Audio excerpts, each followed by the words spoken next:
ಆ ಹುಡುಗಿನ ನಾನು ತುಂಬಾ ಇಷ್ಟಪಡ್ತೀನಿ ಫಾದರ್. ನೋಡಿದ್ರೆ ಜೀವ ತಣ್ಣಗಾಯ್ತದೆ. ಅವಳಿದ್ರೆ ಸಾಕು, ಲೈಫಲ್ಲಿ ಇನ್ನೇನು ಬೇಡ ಅನ್ಸಿದ್ರೆ ಅವಳು ಸಿಗಲ್ಲ ಫಾದರ್.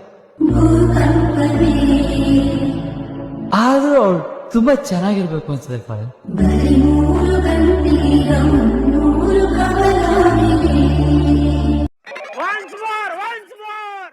ವಿಡಿಯೋ ಹೇಗಿದೆ ಅಂತ ಕಮೆಂಟ್ ಮಾಡಿ. ಹಾಗೆ ಬೀಟ್ ಮಾರ್ಕ್ ಗಿಫ್ಟ್ ಡಿಸ್ಕ್ರಿಪ್ಷನ್ ಕೊಟ್ಟಿದ್ದೀನಿ. ಎಕ್ಸ್ಎಂಆರ್ ಲಿಂಕ್ ಬೇಕಾದರೆ ಟೆಲಿಗ್ರಾಮ್ ಚಾನಲ್ಗೆ ಭೇಟಿ ನೀಡಿ. ಕಮೆಂಟ್ ಮಾಡಿ ಡೌಟ್ಸ್ ಇದ್ರು.